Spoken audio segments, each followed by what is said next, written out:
So the new motion update has dropped, including some particles. This is a free upgrade for anyone who owns Motion 1, 2, 3, or 4. If you don't own Motion yet, you can use my link and discount in the description. I highly recommend it. I've said before, this is my favorite plugin of all time. It's a huge value add for anyone using After Effects. So right off the bat, you'll notice that this is a big plugin. This is a big mama plugin. All right, especially if you're upgrading from Motion 2, this thing looks like Big Bertha. All right, takes up a lot of space, and at first you might be frustrated by this, but once you realize how much power this thing is packing, you will come to love it.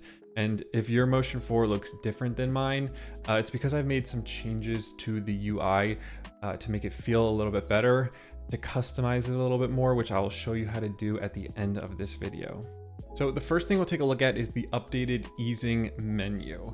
We can highlight keyframes, we get a mini graph editor to play around with and apply easing values by dragging this little graph around. It's very fun and visual. But if this is not your style, you can also apply values by grabbing individual sliders or grabbing the center slider and pulling it in either direction. I personally am more of a slider guy.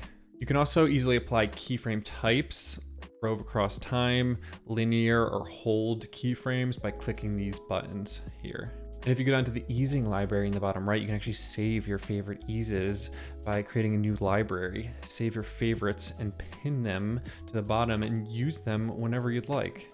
The anchor point menu in the top right is probably my most used shortcut in all of After Effects of all time. Click on any of these dots to move an anchor point of your selected layers. If you Alt-Option click, it will snap that anchor point to the center of your comp. It's a great way to align layers. Did you want even more anchor point controls?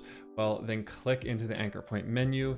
From here, you can enable or disable rotation lock, which tells the layer if it should consider rotation of a layer when applying the anchor point. You can also decide if masks should be considered when applying the anchor point. There are some other options in here that affect origin of the point when you have multiple layers selected.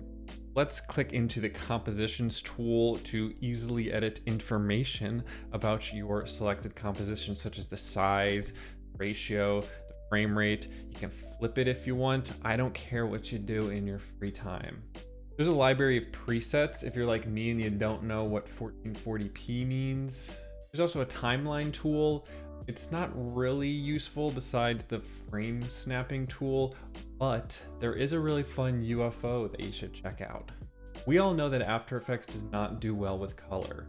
Motion 4 is like hold my beer. You can save color palettes, import color palettes, and even pin them to the home page. Then jump over here into the color tab for the real magic. Change everything that you want: hue, lightness, darkness, transparency. You can even color pick, select fills, strokes. You can even change stroke sizes. Focus mode has gotten an upgrade by becoming simpler. If you don't know, focus mode is basically pre-comping but without pre-comping. Select any amount of layers and click focus to jump into a mode where you only see those selected layers. Make any changes you want and then click unfocus. And there is now a separate focus tab up in the top right where you can make focus groups. Select layers, create a group, then this will give you options like selecting, hiding, locking, adding more, adding less, yada, yada, yada. Now let's click on the Tools tab and see all the great tools that Motion 4 has to offer. Like everything in Motion 4, every single one of these tools could be sold as a separate plugin, but they're all just jammed in here as a free upgrade for you and for me. Now, I'm only going to cover the tools that are under the new tab. I've already covered every other tool with timestamps in my previous Motion 3 video. So if you want to learn about them, go check it out right here. Flips your layers. Sounds pretty obvious, but it has a nice interface. You can flip in any direction. If you flip multiple layers, you have the ability to flip them grouped, like flip them around each other, or not grouped on their own axis. Hope my hand visuals help. Grouped, flipping them, or not grouped, like that.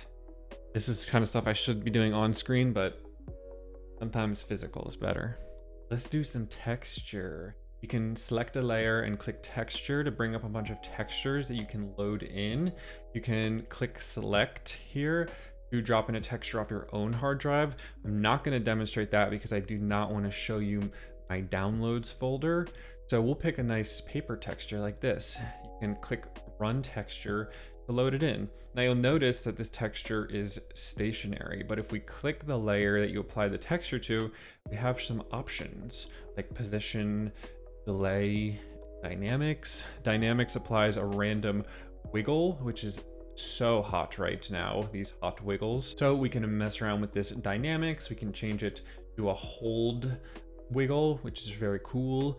And if you want the texture to follow your layer, we can alt click on the position of the texture, pick whip it to the position of our layer. If you want to make any adjustments to the texture visually, you can do it right on the pre-comp itself, or you could click into the pre-comp and make it there. Dealer's choice. The shapes tool makes shapes. Canvas is a weird and cool particle simulator drawing thing. You can draw particles with your mouse as an input and then record that input and add it to your canvas. It gets added as an image sequence.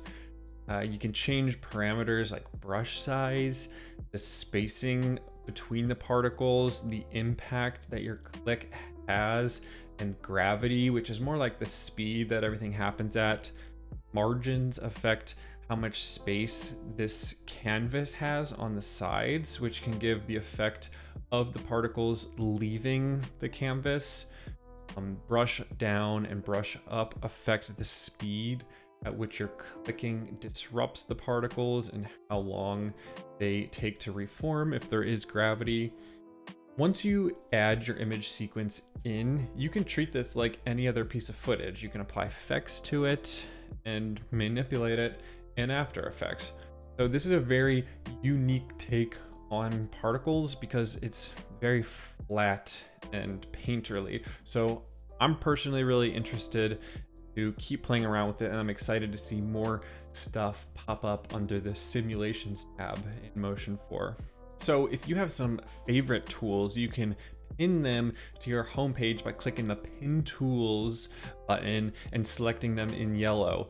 Just make sure that you unselect Pin Tools again when you are done and turn off that yellow. I also highly recommend messing around in the UI UX settings to customize the layout. I've turned down panel scaling to make things smaller. I've changed from grid to list view. I've also turned off tool overlays. This makes it so that I have to command click for extra options on all the tools instead of having them on by default. This saves a lot of clicking. So if you don't have this update yet, be sure to turn on auto updates under settings. And if there are any more features that you want to see from the developers, be sure to send them our feature request. So what do you guys think about Motion 4? Do you like the new updates? Are you excited by the new features? Do you not have the tool yet? If you don't, be sure to use my link and discount code in the description. Would love to know your thoughts on everything. Again, you can check out my very comprehensive Motion 3 video, which covers all of the tools that were not covered in this video. Check it out. Thanks for watching. Let me know what you think, and I will see you in the next video. Goodbye.